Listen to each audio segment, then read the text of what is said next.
జంకించే ప్రతి పారమణి आलापे सदैव उच्चारण हम न जाने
नमो अर्यन्ताणं नमस्ताणं नमो आर्याणं नमो वज्राणं नमो लोहिसाहसाणं हे स्वपञ्चन्मुक्कारो सर्वपापप्रणाशनो मङ्गलान् विसर्गेऽसिं परमं वै मङ्गलं नमो दुर्वाररागादिवैरिवारनिवारणे अर्हते योगिनाथाय महावीराय तायिने पन्नगे च सुरेन्द्रे च कौशिके पादसंस्पृशि निर्विशेषमनस्काय श्रीवीरस्वामिने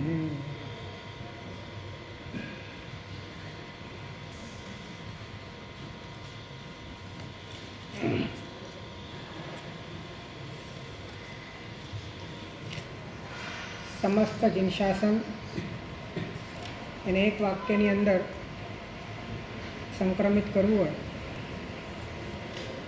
તો જીવ અન્ય છે અને પૂદગલ અન્ય છે, આટલું એક જ વાક્ય સમસ્ત દ્વાદશાંગીનો સાર છે. બાકીનો બધો જ વિસ્તાર આ જ વાક્યનો અલગ અલગ નયથી અલગ અલગ રીતે અલગ અલગ પ્રપંચથી કરવામાં આવ્યો છે.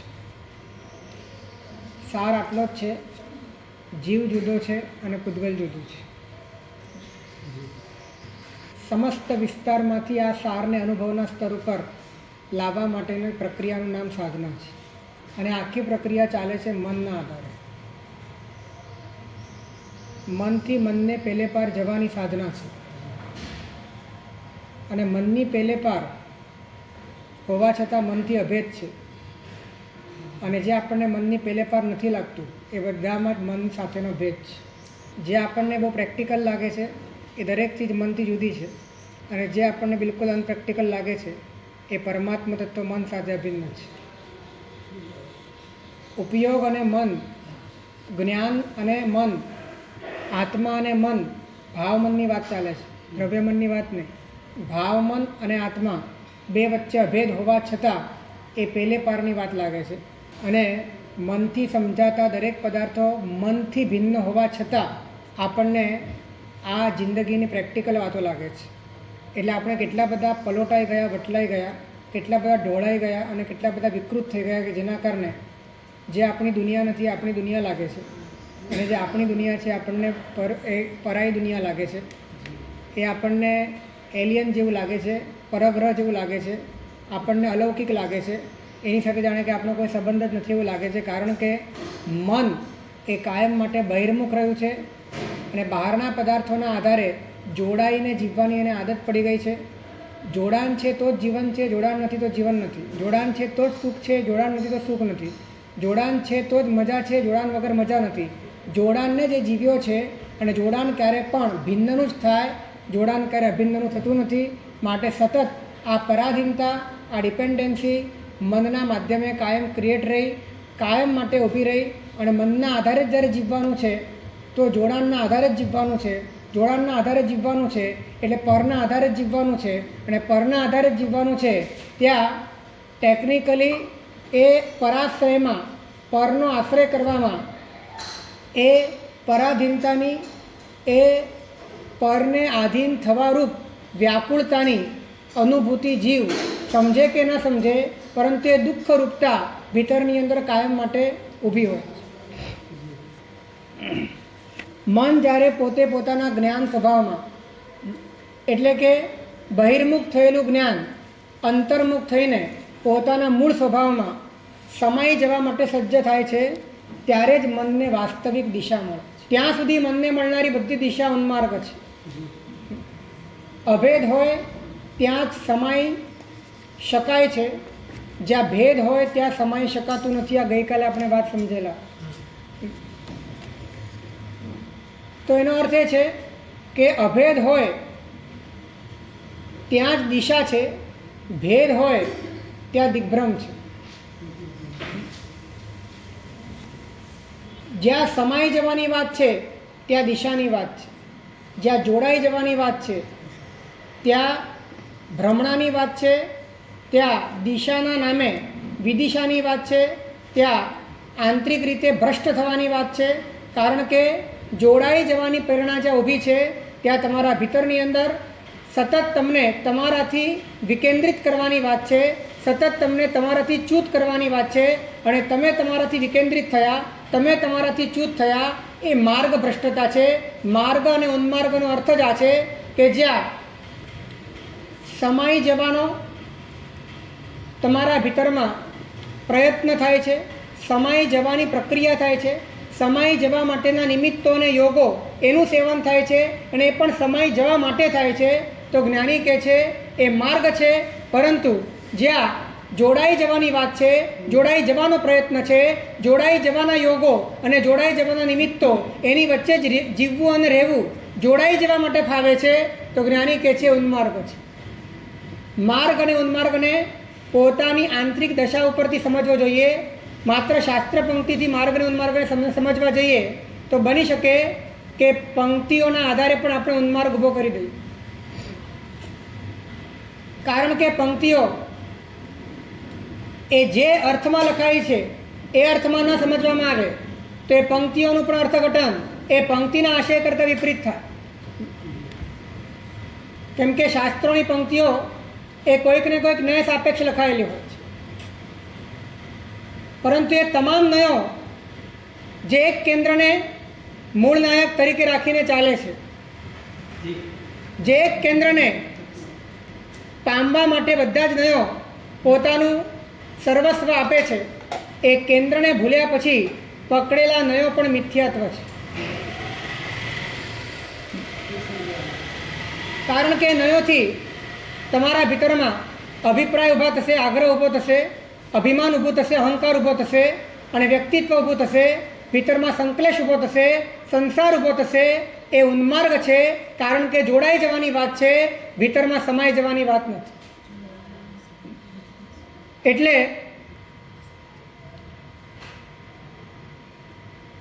જોડાઈ જવા માટે જેટલા પણ યોગો અને નિમિત્તો આપણે છોડ્યા છે, એ છોડ્યા પછી પણ જોડાવું નથી એ ભાવ નથી આવતો. અને સમાઈ જવા માટેના જેટલા પણ યોગો અને નિમિત્તો છે એ બધા જ આપણે પકડ્યા છે, છતાં પણ સમાઈ જવાની આંતરિક સૂઝ, આંતરિક ઉત્સાહ, આંતરિક વિવેક અંદરથી પ્રગટતો નથી. તો બધા જ યોગો અને બધા જ નિમિત્તો એ બધા આપણને મળ્યા છે. જોડાઈ જવાના નિમિત્તો એ આપણે બધા છોડ્યા છે, તેમ છતાં અંદરથી જોડાઈ જવાની પ્રક્રિયા ચાલુ છે અને સમાઈ જવાની પ્રક્રિયા બંધ છે. તો સૂક્ષ્મ રીતે ઉન્માર્ગ ઊભો છે. કારણ કે માર્ગની વ્યાખ્યા જ આ છે, તમે તમારામાં સમાઈ જાઓ, તમે તમારા અભેદમાં પરિણમો, તમે જે છો એ વાસ્તવિક સ્વરૂપમાં તમારું રૂપાંતરણ થાય. જ્ઞાની કહે છે એ જ માર્ગ છે. તું તારાથી જુદો પડે, તું જે નથી એ બને, તું તારા અવાસ્તવિક સ્વરૂપમાં રૂપાંતરિત થાય, તું તારા પ્રભાવમાં રૂપાંતરિત થાય. જ્ઞાની કહે છે એ ઉન્માર્ગ છે. સાધન પકડ્યા છે સમય જવાનું અને જોડાઈ જઈએ પછી આનો સાધન મળ્યા છે સમાઈ જવાના, સાધન મળ્યા છે સમાઈ જવાના, અને સમાઈ જવાના સાધન એમાં સમાઈ જવાની સૂઝ ન હોવાના કારણે એ સાધન સાથે જોડાઈ જઈએ છીએ. પણ એ જોડાયા પછી સમાઈ જવાની સાધના નથી થતી, માત્ર જોડાઈ જવાની જ અનંતકાળની વાસના છે એ જ બરકરાર રહે છે. એની જ અભિવ્યક્તિ થાય છે, એની જ અનુભૂતિ થાય છે. જેટલા પણ સાધનો હતા એ બધા સાધનો આપણા માટે બંધન થઈ ગયા, કારણ કે એ સાધનને પામીને કયું સાધ્ય સાધવાનું છે એની ખબર નથી. સૌ સાધન બંધન થયા, બધા જ સાધન બંધન થઈ ગયા. આપણે નવવાડ પાડીએ છીએ એટલા માટે કે જોડાઈ ન જવાય. આપણે અરીસામાં મોઢું નથી જોતા એટલા માટે જોડાઈ ન જવાય. આપણે શરીરને એટલા માટે કષ્ટ આપીએ છીએ, જોડાઈ ન જવાય. આપણે ઘરનો ત્યાગ એટલા માટે કર્યો, જોડાઈ ન જવાય. એટલે સમાઈ જવાની જેટલી પણ યૌગિક પ્રક્રિયાઓ હતી એ મોટા ભાગે વિધિવત કરી લીધા પછી પણ સમાઈ જવાનો માર્ગ ખબર ન હોવાના કારણે હવે કરવું શું? તો કે જોડાઈ જવાના જેટલા સાધન હતા એમાં જ જોડાઈ ગયા. સમાઈ જવાના જેટલા સાધન હતા એમાં જ જોડાય. હવે કરવાનું શું? તો કે કંઈ નહીં, અહીંયા નવું ઊભું કરો, નવું જોડાણ ઊભું કરો. એટલે ઘરમાં જેટલા સ્વજન હતા એના કરતાં દીક્ષા લીધા પછી સ્વજન વધી જાય છે. ઘરમાં જેટલા મમત્વો હતા એના કરતાં મમત્વનો વિસ્તાર અહીંયા વધી જાય છે. ઘરમાં જેટલો અહંકાર હતો એના કરતાં અહીંયા આવ્યા પછી અહંકારની ક્વોલિટી વધારે મજબૂત થાય છે. કારણ કે સમાઈ જવાના સાધનો મળ્યા અને માટે આખી દુનિયાએ એમ સમજીને તમને માન આપ્યું કે તમે સમાઈ જવાના છો, તમે સમાઈ જવાના છો એટલા માટે તમને માન આપ્યું. પરંતુ તમને ખબર નથી કે ક્યાં સમાવું, કઈ રીતે સમાવું, સમાવું કે ન સમાવું, સમાવવાની કોઈ દિશા છે કે નહીં એ પણ ખબર નથી. અને એ માન સાથે, એ અભિમાન સાથે, એ વ્યક્તિત્વ સાથે, એ વાતાવરણ સાથે, એ સાધનો સાથે આપણે એવા જોડાઈ ગયા કે આ સાધન જ આપણા માટે બંધન છે.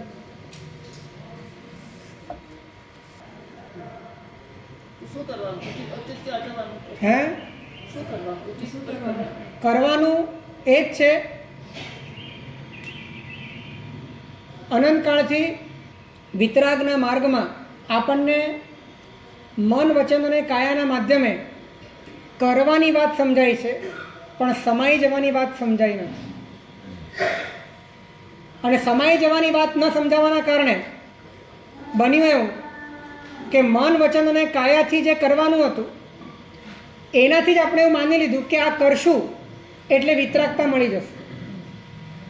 એટલે કાયાથી કરશું, વાણીથી કરશું અને મનથી જે પણ સાધનો મળ્યા છે એ સાધનોનું સેવન કરશું. સાધ્યની વાત નથી, સાધ્ય ભૂલાઈ ગયું છે, સાધ્ય સાથે કોઈ લેવા દેવા નથી. પરંતુ જેટલા સાધન છે એ સાધનમાં મન રાખશું અને એ પ્રમાણની ક્રિયા કરશું એટલે આપણને વિતરાગતા મળી જશે, આપણને કેવળ જ્ઞાન મળી જશે, આપણને મોક્ષ મળી જશે. પરંતુ હકીકત એ છે કે તમામ ક્રિયા એ ડાયરેક્ટ વિતરાગતા સાથે જોડાતી નથી. સમાઈ જવાની ક્રિયામાં, સમાઈ જવાની પ્રક્રિયામાં જો આ ક્રિયા કામ લાગે તો જ એ વિતરાગતા માટે, કેવળજ્ઞાન માટે, મોક્ષ માટે ઉપયોગી બને. જો આ ક્રિયા સમાઈ જવાની પ્રક્રિયામાં ઉપયોગી ન બને તો આ ક્રિયા પણ દ્રવ્ય ક્રિયા બને છે, ભાવ ક્રિયા બનતી નથી.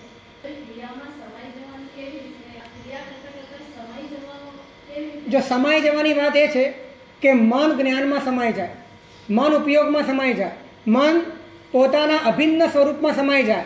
મનથી અભિન્ન ઉપયોગ છે, મનથી અભિન્ન જ્ઞાન સ્વરૂપ છે, જ્ઞાન સત્તા છે.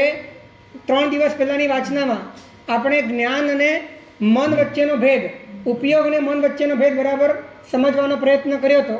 અને ભેદ હોવા છતાં, સ્વભાવથી ભેદ હોવા છતાં વસ્તુથી ભેદ નથી. ઉપયોગ જ વિકૃત થયો છે, ઉપયોગ જ બહિર્મુખ થયો છે, એનું જ નામ મન છે.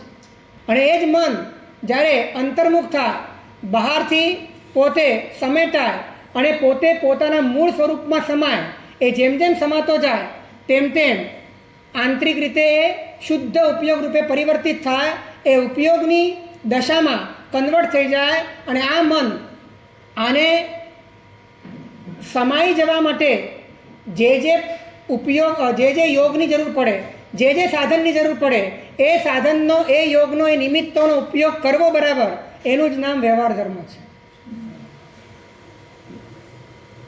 વ્યવહાર ધર્મનો અર્થ એ છે કે જે કરવાથી તમે તમારું બધું જોડાણ પર સાથેનું તોડી નાખો અને સ્વ સાથે તમે સમાઈ જાઓ, સ્વમાં તમે સમાઈ જાઓ. અને સમાઈ ગયા પછી સમાઈ જવા માટે તમે જે કર્યું, સમાઈ જવા માટે શું કર્યું? તપ કર્યો, ત્યાગ કર્યો. સમાઈ જવા માટે સમર્પણ કર્યું. સમાઈ જવા માટે તમે અભ્યંતર તપ, બાહ્ય તપ બધો જ કર્યો. સમાઈ જવા માટે તમે કાયોત્સર્ગ કર્યા, ધ્યાન કર્યા. તમે મન, વચન અને કાયાના સ્તરે જે પણ કર્યું, સમાઈ જવા માટે અને જોડાણ તોડવા માટે, આ 2 જ પ્રક્રિયા માટે આરાધના છે, બીજી કોઈ પ્રક્રિયા છે જ નહીં. પરથી જોડાણ તોડવા માટે અને સ્વમાં સમાઈ જવા માટે, આ 2 જ પ્રક્રિયા માટે સમગ્ર સાધના છે. સમગ્ર સાધના આ 2 જ હેતુને સર કરવા માટે કામ કરે છે. ત્રીજો કોઈ વિકલ્પ નથી.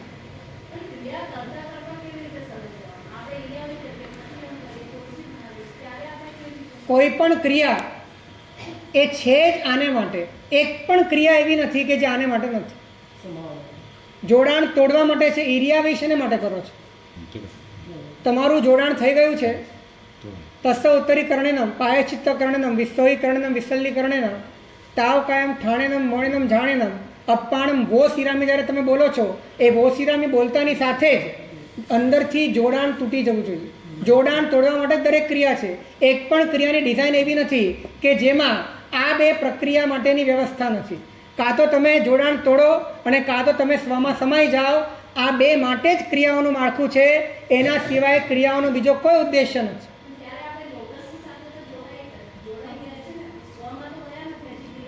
સ્વમાં નથી જોડાયા માટે જ ક્રિયા છે. અને ક્રિયા એટલા માટે છે કે તમે પર સાથે જોડાયા છો, એ જોડાણ તૂટે અને તમે સ્વમાં સમાઈ જાઓ. જો તમે સ્વમાં પૂરેપૂરા સમાઈ જાઓ તો તમારે ક્રિયાની જરૂર નથી. જો તમે સ્વમાં પૂરેપૂરા સમાઈ જાઓ તો પછી તમારે ક્રિયાની જરૂર નથી. જ્યાં સુધી તમે સ્વમાંથી ચ્યુત થઈ શકો છો, તમે બહાર આવી શકો છો અથવા તો આવ્યા છો, અથવા તો તમારે સ્વમાં સ્થિર થવા માટે આલંબનની જરૂર છે, અસ્થિરતા છે, ત્યાં સુધી નિમિત્તોની, આલંબનોની આવશ્યકતા રહે છે. ત્યાં સુધી ક્રિયાઓની આવશ્યકતા રહે છે. એના પહેલાં જે વ્યક્તિ આલંબન અને ક્રિયાને છોડી દે, જ્ઞાની કહે છે એ માર્ગ ચૂકે છે. પરંતુ જેને માટે આ ક્રિયા કરવાની છે એ ઉદ્દેશ્ય ચૂકી જાય, એ ધ્યેય ચૂકી જાય, તો જ્ઞાની એમ પણ કહે છે કે એની તમામ ક્રિયા એ વ્યવહારાભાસ છે. પેલો નિશ્ચયાભાસ છે, આ વ્યવહારાભાસ છે. તો લોગસ્થ જ્યારે ચાલતો હોય ત્યારે લોગસ્થ સાથે તમે કહો છો કે મેં જોડાઈ ગયા, તો એનો અર્થ એ થયો કે તમને હજી એ ખબર જ નથી કે લોગસ્થ દ્વારા જોડાણ કેવી રીતે તોડવાનું છે અને સ્વમાં કઈ રીતે સમાઈ જવાનું છે. કોઈ પણ ક્રિયાના માધ્યમે આ ક્રિયા તો થવી જ જોઈએ અંદરમાં, કે જોડાણ તૂટવું જોઈએ પર સાથેનું અને સ્વમાં સમાઈ જવાની પ્રક્રિયા થવી જ જોઈએ. તો જ એ ક્રિયા કામની છે. જ્યારે બોલીએ છીએ લોગસ્થ ઉદ્યોગરે ધમ્મ તિથ્થયરે જીણે, ત્યારે બહુ સ્થૂળ અર્થ એનો કરીએ છીએ. લોકનો ઉદ્યોગ કરનારા, અને ધર્મ તીર્થને કરનારા એવા જિનેશ્વર ભગવંતો. પરંતુ વાસ્તવિક રીતે આ પરમાત્માના સ્વરૂપના ચિંતન માટેનું સૂત્ર છે. લોકનો અર્થ માત્ર દુનિયા કરીએ છીએ, જે દેખાય છે એ લોક, એવો અર્થ વ્યવહારથી કરીએ છીએ, પણ નિશ્ચયથી એવો અર્થ છે જેમાં દેખાય છે તે લોક. જેમાં દેખાય છે. શેમાં દેખાય છે? આખો લોકાલોક શેમાં દેખાય છે?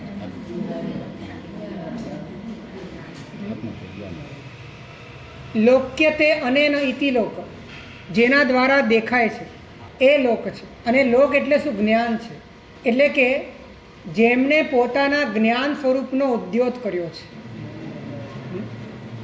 જેમને ધર્મ તીર્થનું પ્રવર્તન કર્યું છે. ધર્મનો અર્થ સ્વભાવ થાય છે અને આત્માનો સ્વભાવ જ્ઞાન છે. અને 24/24 ભગવાનને જ્યારે એ સ્વરૂપમાં અનુભવીએ છીએ, એ સ્વરૂપમાં પ્રતીત કરીએ છીએ, એ સ્વરૂપમાં એમની ઉપાસના કરીએ છીએ, નામ સંકીર્તન કરતાં કરતાં એ સ્વરૂપ સાથે સમાપત્તિ કરીએ છીએ, ત્યારે ભીતરમાં આપણને આપણા સ્વરૂપની પણ જાગૃતિ આવે છે. અને પરિણામે લોગસ્થ પૂરો થાય ત્યાં સુધીમાં ચંદેસુ નિમ્મલૈરા આઈચેસુ અય્યમ પયાસૈરા સાગરવર ગંભીરા, જે સિદ્ધ ભગવંતોના નિર્મળ આત્મતત્વની આ મહિમા છે, એનો તમને તમારા આત્મતત્વ સાથેનો આંશિક સમાપત્તિનો બોધ થાય અને આખી ક્રિયા પૂરી થાય ત્યાં સુધીમાં જોડાણ તૂટી જાય અને સમાઈ જવાની પ્રક્રિયા પણ.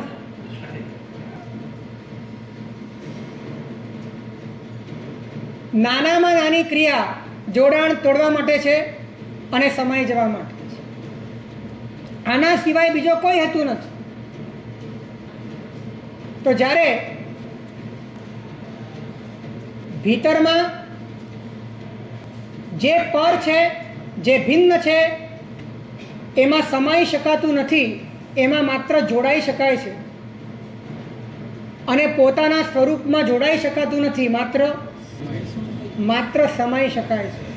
અને જીવનનો એકમાત્ર ઉદ્દેશ્ય હવે જોડાવાનો નહીં, પણ સમાવાનો. પણ સમાવા માટે પોતાના જોડાણને તોડવું પડશે. જોડાણ તોડ્યા વગર સમાઈ જવાની પ્રક્રિયા પૂરી થશે, બરાબર થશે નહીં.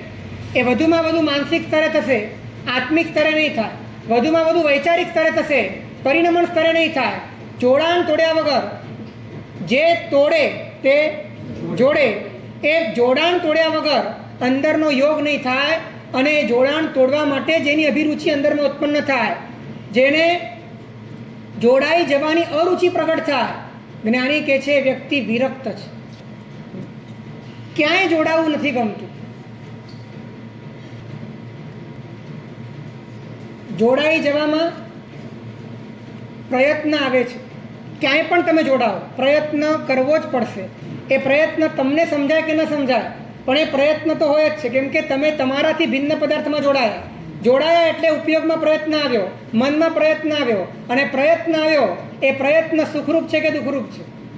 કોઈ પણ પ્રયત્ન એ સુખરૂપ છે કે દુઃખરૂપ છે? દુઃખરૂપ છે. પ્રયત્ન માત્ર દુઃખરૂપ છે. અને તમે ભિન્ન સાથે જોડાયા એટલે પ્રયત્ન કર્યો, પ્રયત્ન કર્યો એટલે તમે દુઃખની ઉત્પત્તિ કરી. કેમ કે જોડાઈ જવું પડ્યું, તમારે પર સાથે જોડાવું પડ્યું. તો જોડાવા માટે કોઈ વસ્તુ સહજ નથી, કોઈ વસ્તુ તમારી સાથે ઇનબિલ્ટ નથી, કોઈ વસ્તુ તમારી સાથે તાદાત્મ્યથી નથી. તમારે તાદાત્મ્ય ઊભું કરવું પડે છે, તમારે જોડાવવું પડે છે, તમારે તમારું બલિદાન આપવું પડે છે. ત્યાં પ્રયત્ન છે. આ પ્રયત્ન પોતે એક દુઃખ છે. એટલા માટે કહ્યું કે સંસાર કેવો છે કે દુઃખ રૂપે. આપણને દુઃખરૂપ શબ્દ બોલીએ છીએ ત્યારે દુઃખરૂપ અલગ દેખાય છે. આપણને દુઃખ તરીકે જન્મ દેખાય છે, મરણ દેખાય છે, રોગ દેખાય છે, આતંક દેખાય છે. આપણને માત્ર સંસારના સાંયોગિક દુઃખ દેખાય છે. પણ જ્ઞાની કહે છે તું જોડાયો ને એ જ દુઃખ છે. તે જોડાણ પેદા કર્યું, એ જોડાણ પેદા કરવામાં તારે પ્રયત્ન કરવો પડ્યો છે. હવે તું જેની સાથે જોડાય છે એની સાથે જોડાયા પછી ભિન્નતા કાયમ રહે છે કે અભિન્નતા થાય છે? ભિન્નતા કાયમ રહે છે કે અભિન્નતા થઈ જાય છે? જોડાયા પછી અભિન્નતા થાય ખરી? ગમે તેટલો મથે, ગમે તેટલો પ્રયત્ન કરે અભિન્નતા થઈ શકે? કેમ ના થઈ શકે? તો પરનું જે ભિન્નપણું છે એ શાશ્વત ભિન્નપણું છે. પરનું ભિન્નપણું કામ ચલાવ ભિન્નપણું નથી. તમે જોડાયા અને એ વખતે અભિન્ન થઈ જાય અને તમે છૂટા પડ્યા એટલે પાછું ભિન્ન થઈ જાય એવું ભિન્નપણું નથી.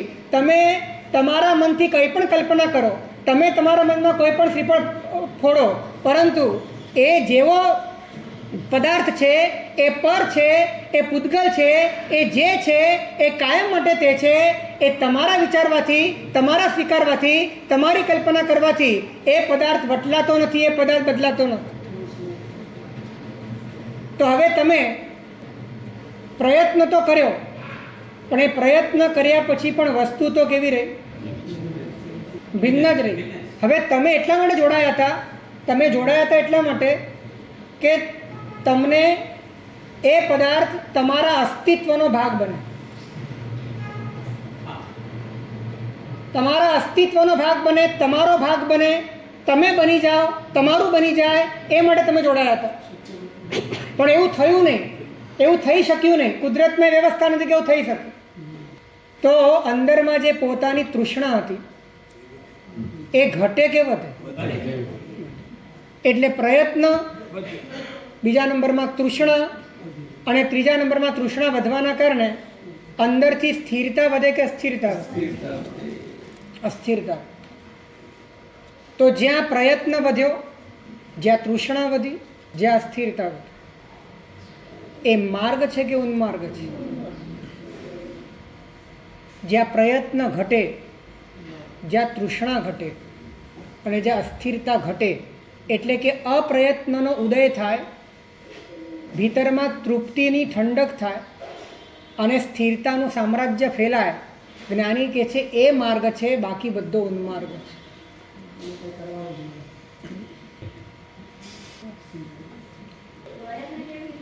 હે? પ્રયત્ન ઘટે એવો પ્રયત્ન કરવાનો છે. એટલે જોડાઈ જવાના પ્રયત્નમાં તો પ્રયત્ન વધ્યા જ કરવાનો, પણ સમાઈ જવાના પ્રયત્નમાં પ્રયત્ન ઘટ્યા કરવાનો. તમે જેમ જેમ વિરક્ત થશો, તમે જેમ જેમ અંતર્મુખ થશો, તેમ તેમ તમારા વિકલ્પો ઘટવાના. વિકલ્પો ઘટવાના એટલે પ્રયત્નો ઘટવાના. વિકલ્પો ઘટવાના એટલે તૃષ્ણા ઘટવાની. વિકલ્પો ઘટવાના એટલે અસ્થિરતા ઘટવાની. તો એવો જ પ્રયત્ન કરવાનો કે જે પ્રયત્ન ઘટાડે, એવો જ પ્રયત્ન કરવાનો જે પ્રયત્ન તૃષ્ણા ઘટાડે, એવો જ પ્રયત્ન કરવાનો કે જે પ્રયત્ન અસ્થિરતા ઘટાડે. અને આ ત્રણ વસ્તુ ઘટી ગઈ, આ ત્રણ વસ્તુ મટી ગઈ એટલે તમારા ભીતરમાં આત્માનું જે અભૂતપૂર્વ સુખ છે, આત્માનું જે પ્યોર સુખ છે, એની તમને કાંઈક છાંટ મળે છે, એની તમને આંશિક અનુભૂતિ થાય છે. તમે જોડાવાથી જુદા થઈ ગયા, જોડાવાની પ્રક્રિયાથી તમે બંધ થઈ ગયા, જોડાઈ જવાની સ્થિતિને તમે અંદરથી રોકી નાખી અને સમાઈ જવાની સ્થિતિમાં તમે ઢળવા લાગ્યા. ત્યારે તમારા ભીતરમાં પ્રયત્ન, અસ્થિરતા અને તૃષ્ણા, આ ત્રણે ત્રણ અંદરથી શાંત પડી ગયા. એ વખતે જે નિરાકુળતા ઉત્પન્ન થાય છે, જ્ઞાની કહે છે એનું જ નામ ઉપશમ છે. આ ત્રીજી વાત છે. સૌથી પહેલી વાત મનને અંતર્મુખ કરવાનું છે. બીજી વાત છે મનને વિરક્ત કરવાનું છે. અને ત્રીજી વાત છે મનને ઉપશાંત કરવાનું છે.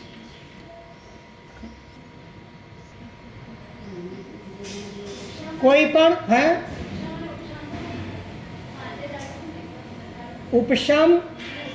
ઉપશમ વાળો હોય તે ઉપશાંત.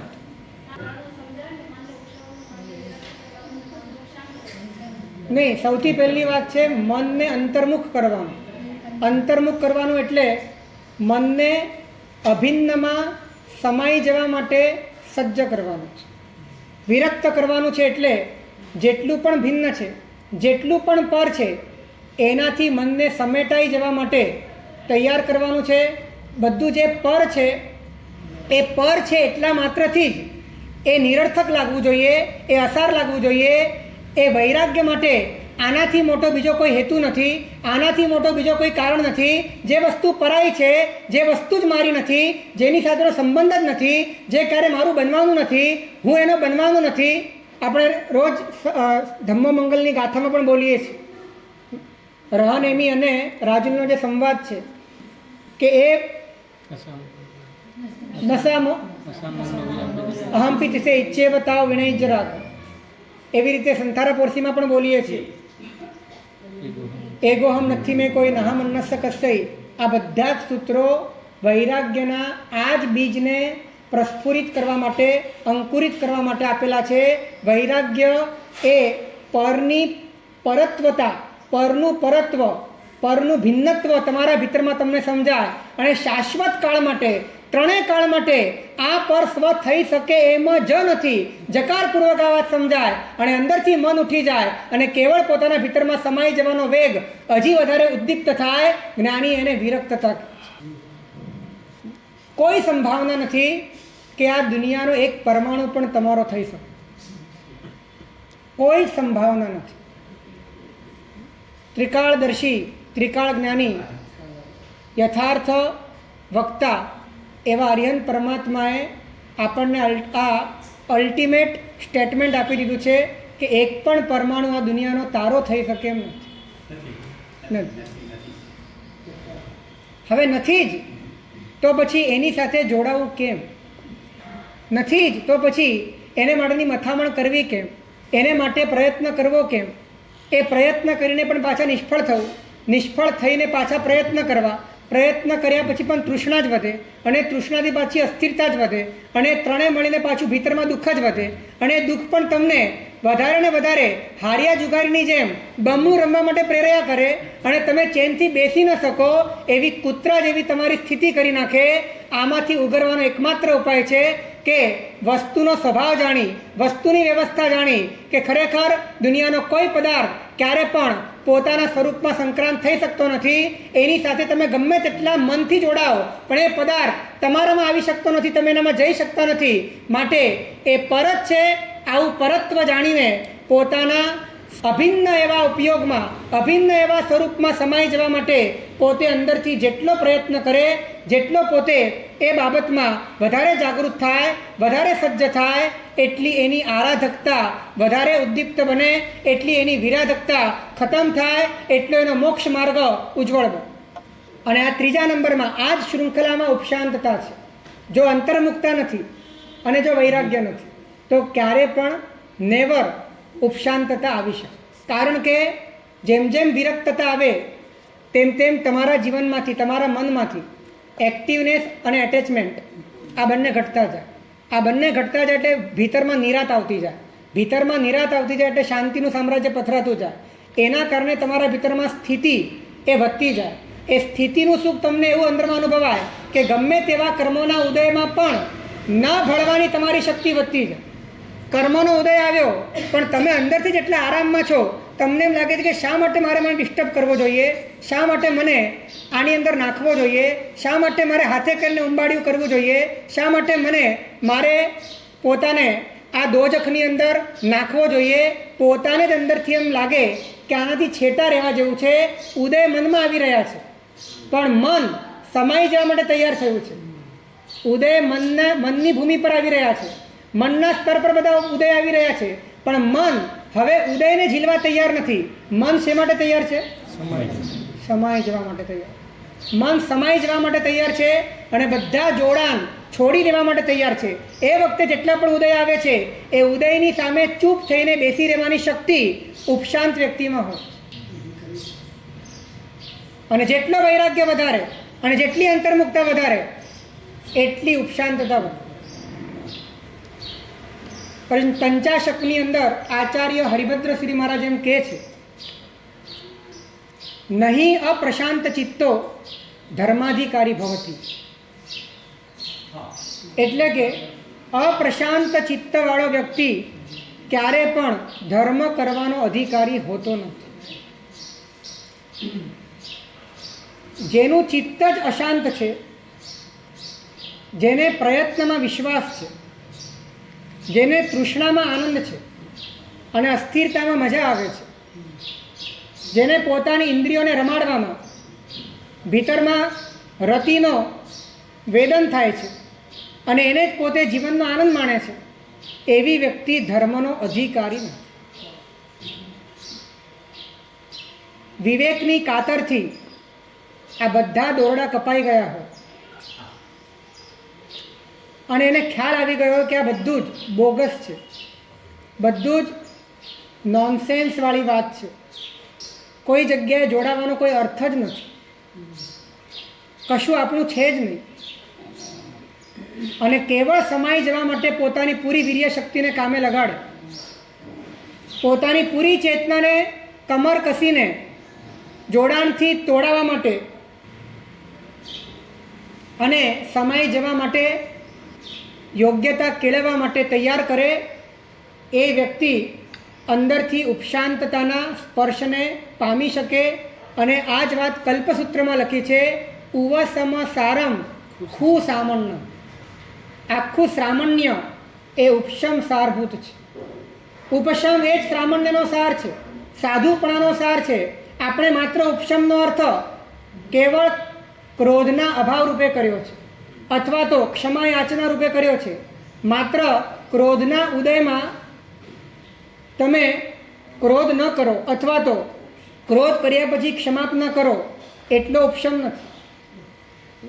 એટલે ઉપશમ તમારો એક જ દિવસ હોય સંવત્સરીની આસપાસનો, અને એ સિવાયના દિવસોમાં હૃદયની અંદર અંગારા ભભૂકતા હોય. ક્રોધનો ઉદય નહીં, અભિમાનનો ઉદય આવે ત્યારે પણ તમે ન ભળો એ ઉપશમ છે. લોભનો ઉદય આવે ત્યારે પણ તમે જતું કરો એ ઉપશમ છે.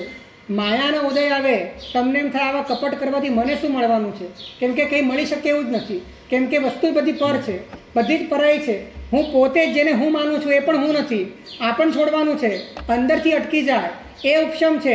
કોઈ પણ પ્રકારના મોહના ઉદયની સામે એને જતું કરે અને એમાં પોતાને કોઈ સાર ન લાગે, એમાં પોતાનો કોઈ સ્વાર્થ ન દેખાય, એમાં ભળી જવાથી પોતાને કોઈ પોતાના હિતની પ્રાપ્તિ કે લાભની પ્રાપ્તિ થશે તો એને કશું ભાર ન લાગે, પોતે આરામથી અંદરમાં બેઠો છે, પોતાની સ્થિતિ જમાવીને જ્ઞાની કહે છે ઉપશાંત છે.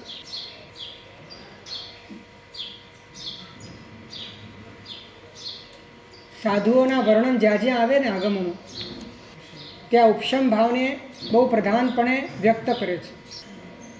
સાધુની મુખમુદ્રા જોઈને જાણે કે મોક્ષના સુખનો પ્રત્યક્ષ સાક્ષાત્કાર થયો હોય એવા વર્ણનો કરે છે. કારણ કે ઠહેરાવ છે. એ ઠહેરાવ કોનો છે? એ ઠહેરાવ શેનો છે? એ પોતાના ભીતરમાં રહેલા સ્થિર તત્વનો આશરો લીધો એનો ઠહેરાવ છે. પોતાના ભીતરમાં રહેલા અભિન્ન તત્વમાં પોતે સમાઈ જવા માટે સજ્જ થયો અને કંઈક અંશે એની ઓથે રહ્યો એનો ઠહેરાવ છે.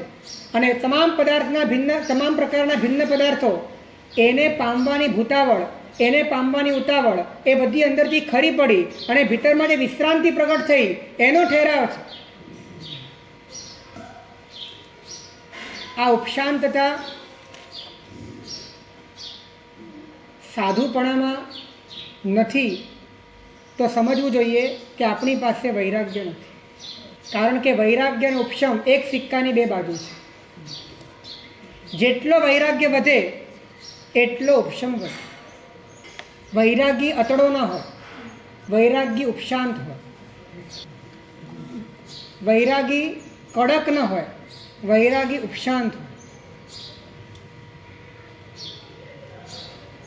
વૈરાગી કટ્ટર ન હોય, વૈરાગી ઉપશાંત હોય.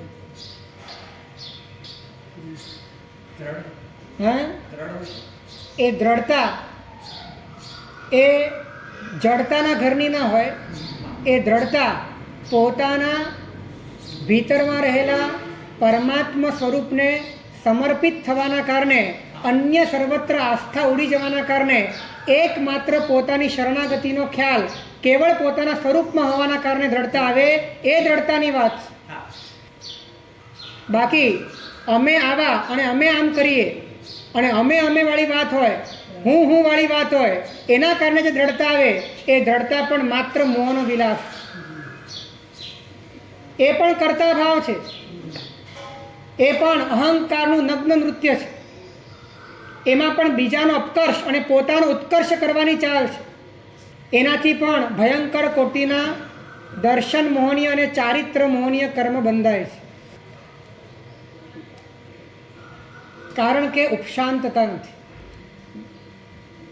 વૈરાગ્ય હોય તે નિશ્ચિતપણે ઉપશમ ભાવ હોય. વૈરાગી પ્રસન્ન જ હોય, વૈરાગ્ય પ્રસન્ન જ હોય, અપ્રસન્ન વૈરાગ્ય ક્યારે ન હોય. અત્યારે મોટા ભાગે એવું દેખાય છે કે માણસ જેટલો વૈરાગી એટલો અપ્રસન્ન. એવું જોયું છે, જેટલો વૈરાગી એટલો અપ્રસન્ન. ઘણી વખત તો એવું લાગે કે ડિપ્રેશનમાં છે, કારણ કે એનો જે વૈરાગ્ય છે એ વૈરાગ્ય અંતર્મુક્તાના પાયા ઉપર ઊભો થયો નથી. એને ક્યાં સમાવવાનું છે ખબર નથી, એને જોડાવાની જ ખબર હતી અને જે ખબર હતી એ તોડી નાખ્યું. ક્યાં સમાવવું એ ખબર નથી.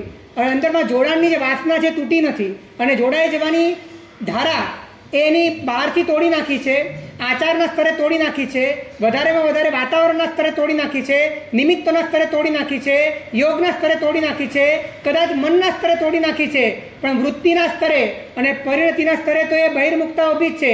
માટે દ્વંદ્વ ઊભું થાય છે અને એના કારણે એ ડિપ્રેશનમાં. અત્યારે એના કારણે મોટા ભાગે એવું દેખાય છે કે વ્યક્તિ જેટલો વૈરાગી એટલો ડિપ્રેસ. હે, વૈરાગ્યની વ્યાખ્યા ગઈકાલે જ આપણે કરી હતી. શું કરી હતી બોલશો?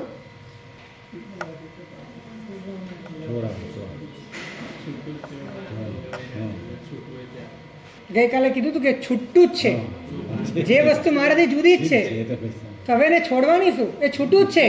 છૂટું જ છે તો છૂટતું જા. છૂટું જ છે સમજાય વૈરાગ્ય છે અને છૂટતું જાય એ ત્યાગ.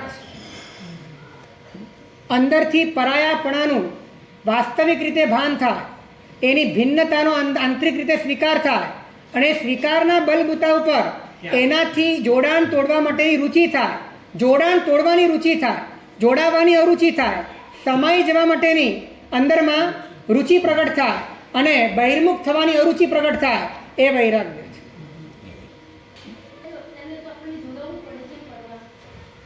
કેમ જોડાવવું પડે? પરમાં કેમ જોડાવવું પડે? જરૂર પડે એટલે જોડાવવું પડે એવો કોઈ કાયદો નથી. જો એવું હોય તો કોઈ પણ મહાપુરુષો પોતાના જીવનમાં ઉત્થાન ન કરી શકે, વિકાસ ન કરી શકે.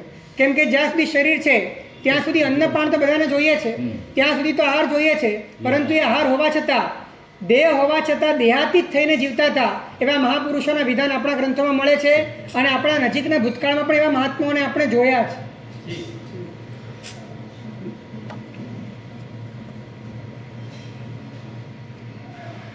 આજે પણ પરમ પૂજ્ય ભક્તિ યોગાચાર્ય મહારાજ, યશો વિજય સુરીશ્વરજી મહારાજ એ દશામાં જ હોય છે, એ ટ્રાન્સમાં જ હોય છે, એ સ્થિતિમાં જ હોય છે. બાકીનું બધું બહાર ચાલ્યા કરે. એને માટે જે ઉપયોગ રાખવો પડે એ ઉપયોગ એ માત્ર કાર્ય પૂરતો રાખવો પડે, જોડાણ માટે ન રાખવો પડે. હું તરીકે, મારા તરીકે, સારા તરીકે, ખરાબ તરીકે તે ઉપયોગ રાખવાની જરૂરત જ નથી પડતી. આ તો આપણી અનાદિકાળનો અભ્યાસ છે, આપણી પોતાની ગ્રંથિઓ છે, આપણી પોતાની મિથ્યાત્વ દશાની વાસનાઓ છે, આપણી પોતાની અનંતકાળની આસક્તિનો જથ્થો છે, જેના કારણે સતત ને સતત આ જ સંસ્કારોમાં આપણે જીવીએ છીએ. બાકી જોડાઈને જીવવું પડે એવી કોઈ પણ પ્રકારની મજબૂરી આપણી ઉપર કર્મસત્તાએ અત્યારે થોપેલી નથી. અસંગની પંચેન્દ્રિય હતા, બેન્દ્રિય હતા, તેન્દ્રિય હતા, ચૌરિન્દ્રિય હતા, નિગોદમાં હતા, ત્યારે આ મજબૂરી હતી. પણ સંઘની પંચેન્દ્રિયપણામાં આવી મજબૂરી નથી કે તમારે જોડાઈને જ જીવવું પડે. અને માટે જ ધર્મનો અધિકાર સંઘની પંચેન્દ્રિયનો છે, કારણ કે પોતે પોતાના અભિન્ન તત્વમાં સમાઈ શકે એટલી સ્વતંત્રતા કુદરતે એને આપી છે.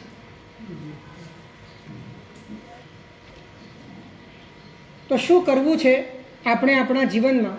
ક્યાં છીએ આપણે? શું કરી રહ્યા છીએ આપણે? ક્યાં જવું હતું અને ક્યાં જઈ ચઢ્યા છીએ આપણે? બહુ શાંતિથી વિચાર કરવા જેવો છે. જે પરિભાષાઓ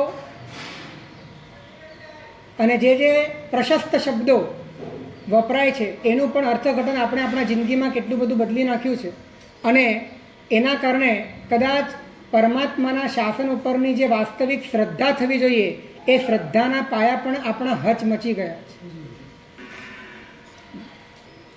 વૈરાગ્ય જેટલો વધે એટલી પ્રસન્નતા વધે વધે અને વધે જ.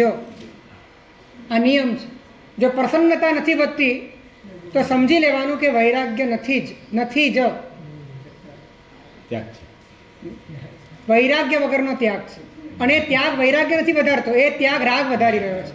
અને રાગ પોષાતો નથી, માટે અપ્રસન્નતા ઊભી થઈ રહી છે. એટલે જો જીવન હવે આપણને સંયમનું મળ્યું છે, હવે આમ પણ વિષયો આપણે છોડી દીધા છે અને આપણને આટલી બધી સુંદર અનુકૂળતા મળી ગઈ છે, તો વૈરાગ્યને સ્વાદિષ્ટ બનાવીએ, વૈરાગ્યને રસાળ બનાવીએ, વૈરાગ્યને પ્રસન્નતામુખી બનાવીએ, પ્રસન્નતા વૈરાગ્યથી વધે એવો વૈરાગ્ય બનાવીએ. માટે વૈરાગ્ય અંતર્મુક્તાવાળો બનાવીએ. અંતર્મુક્તા જેટલી વધે એટલો વૈરાગ્ય વધે, જેટલો વૈરાગ્ય વધે એટલી ઉપશાંતતા વધે. અને આ ત્રણે ત્રણ ગુણ એવા છે જે એકબીજા સાથે સંકળાયેલા છે, એકબીજાને વધારનારા છે, એકબીજાને વધારે ને વધારે સપોર્ટ મળે છે, એનાથી બુસ્ટર મળે છે. અને પરિણામે સમાઈ જવાની પ્રક્રિયા અને જોડાણ તોડવાની પ્રક્રિયા એ વધારે ઘનિષ્ઠ બને છે. એનાથી ભીતરનો માર્ગ વધારે પ્રશસ્ત થાય.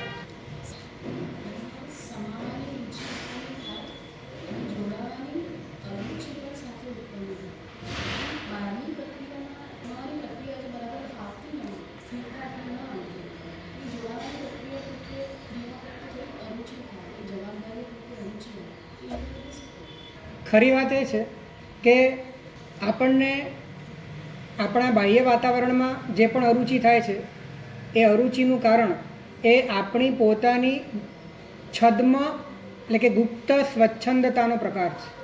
એટલે કે આપણે આપણી રીતે જીવવા માંગીએ છીએ અને એ રીતે જીવવામાં આપણને અધ્યાત્મની વાત કંઈક અનુકૂળ આવે છે. સમજાયું તમને? અધ્યાત્મની વાતના બહાને આપણે આપણી બાહ્ય જીવનની જવાબદારીઓથી છટકી શકીએ છીએ. એટલે સ્વચ્છંદતાને પોષી શકાય એને માટે કદાચ ક્યારેક આપણને અધ્યાત્મ ગમતું હોય છે. આવું પણ સૂક્ષ્મ રીતે અજાણપણે બનતું હોય છે. હવે ત્યારે અધ્યાત્મનું જોડાણ વાસ્તવમાં જોડાણ તોડવા માટે નથી થયું, જોડાણ વધારવા માટે થયું. તો એ ટાઈમે એવું બને કે આપણને એમ લાગે કે મને અંદરમાં જવું છે, પણ આ બધી પરિસ્થિતિઓ મને બાધક છે. હકીકતમાં જેને અંદર જવું છે એને દોરડા ઉપર પણ બાધક બન્યું નથી, એને લગ્નની ચોરીમાં પણ બાધક બન્યું નથી, એને માથા ઉપર સગડી હતી ત્યારે પણ બાધક બન્યું નથી, અને ઘનઘોર યુદ્ધમાં પણ બાધક બન્યું નથી. હા, થોડીક અનુકૂળતા જોઈએ, સ્વાધ્યાયનો માહોલ જોઈએ વિચારવા માટે, પણ કદાચ આ બધું થોડું ઓછું વધતું હોય તો પણ જો અંદરથી પોતે જોડાણ તોડી નાખે તો એ જે નિમિત્તોની વચ્ચે રહ્યો છે એ જ નિમિત્તો, એ પ્રતિકૂળ નિમિત્તો એના આંતરિક વિકાસ માટે વધારે મજબૂત રીતે એને સહાયક બને. પણ એવું ના પણ પહેલાં ઘૂટેલું હોય. ઘૂંટવા માટે તો 24 કલાક તમારા મગજમાં કોઈ વ્યક્તિ તમારી અંદર આવીને તમને બાધક બનતું નથી. ઘૂંટવા માટે તો મન જોઈએ ને, ઘૂંટવા માટે મકાન જોઈએ. ઘૂંટવા માટે શું જોઈએ? ઘૂંટવા માટે તમને તમારું મન જોઈએ. મન તમારા હાથમાં છે. 24 કલાક તમે ઘૂંટી શકો. જે તમને ગમે ને એ તમે કોઈ પણ જગ્યાએ, કોઈ પણ દ્રવ્ય ક્ષેત્ર કાળભામાં ઘૂંટી શકો. તમને ગમતું હોય તો તમે ઘૂંટી શકો. તમારી રુચિ જેમ જેમ વધતી જાય તેમ તેમ વસ્તુ ઘૂંટાતી જાય તો કોઈ પણ પરિસ્થિતિની વચ્ચે તમે એની જ યાત્રામાં, એના જ વિચારમાં, એના જ પરિણમનમાં, એની જ સ્પર્શનામાં તમે તમારો આંતરિક વિકાસ કરી શકો. પરંતુ જ્યારે આપણી અંદરની રુચિ જ કંઈક જુદા પ્રકારની હોય ત્યારે પ્રભુનો માર્ગ પણ આપણી પોતાની એ જુદા પ્રકારની વિચારધારાઓ, માન્યતાઓ કે વાસનાઓને પોષવા માટે પણ ક્યારેક આપણે એનો ઉપયોગ કરતા હોઈએ છીએ, અને એ પણ એક પ્રકારની આશાતના છે. એટલે એક વાત ધ્યાનમાં રાખો કે તમારે જો ભીતર જવું છે ને તો આ દુનિયાનું કોઈ પણ પરિબળ તમને અટકાવતું નથી. તમારે ક્યાંક જોડાવું હોય ને તો 1000 અંતરાય છે.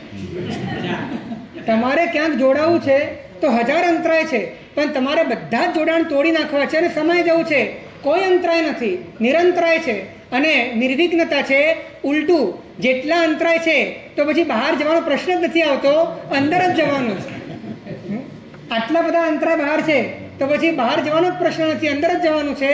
એટલે હકીકતમાં જેને વાસ્તવિક મુમુક્ષા છે, જેને વાસ્તવિક અંતર્મુક્તા છે, એ વ્યક્તિને કોઈ પણ પ્રકારની પરિસ્થિતિમાં પોતે પોતાનું કલ્યાણ સાધી શકે એવા પોતાના આંતરિક પ્રવાહો એને વિવેક આપે છે અને કોઈ પણ નિમિત્તોની અંદર પોતે પોતાનું કાર્ય સાધી લે છે. જો તમે નિમિત્તોને દોષ આપવામાં રહી ગયા તો જિંદગી પૂરી થઈ જશે અને સાધવાનું રહી જશે. એટલે જે પણ અત્યારે છે, જેવું છે, જે છે એની વચ્ચે જોડાણ તોડો અને સમાઈ જવાની પ્રક્રિયામાં તમે આગળ વધો. આ જ ઉપાય છે.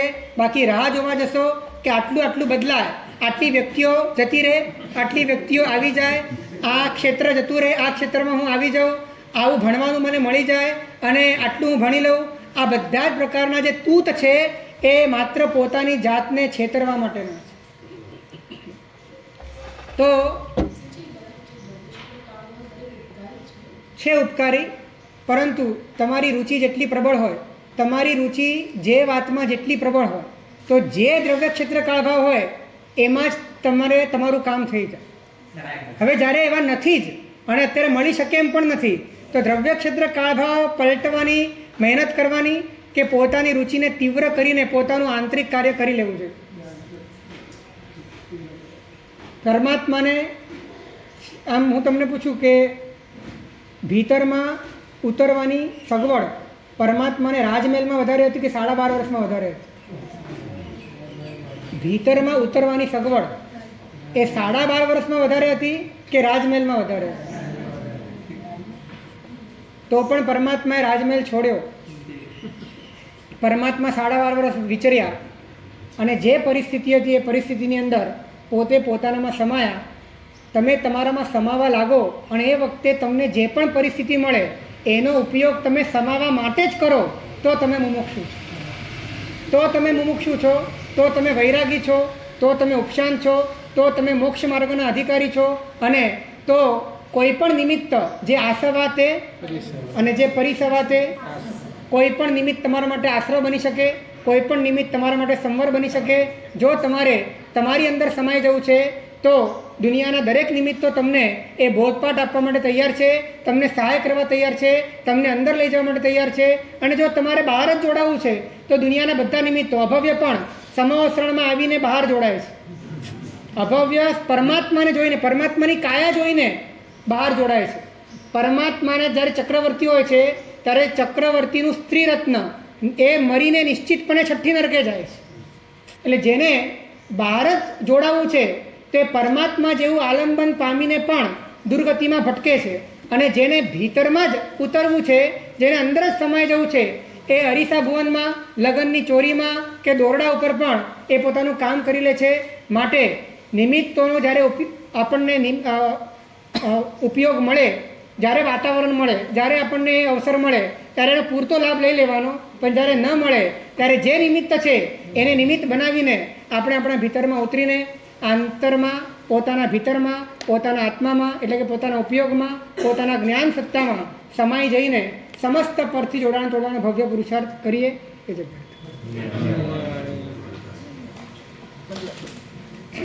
છામી કાંસમણો નિવ્યાય મથેણું નામ છામી કાંસમણો નિવ્યાય સિયાય મથેણું નામી ઉચ્ચકારો શિવરાય પ્રતિને સંયાત્રા સ્વામી છામી કાંસમણો નિવ્યાય સિયાય મથેણું નામી વિધાન નિશવનો ઉઠ્ઠંતરણાયમ ખામીનો એ છમ ખામી રાયા જંકિંચી આપત્યમ પર્વત્યમ ભત્તે બાણવીને ચોરસરાવ ત્યાસણે શ્વાસને અંતરવાસે ગુરવાસે જંગી મધ્યવીને પણ સુંદર મોબાઈલ માં તું જાણને જાણ છે છામી પ્રામ છામી કોણ જન શ્યામ નામી સુખ સાધન છો સર્વમંગલ મંગલ્યમ સર્વકલ્યાણકારણમ પ્રધાનમ સર્વધર્માણામ જય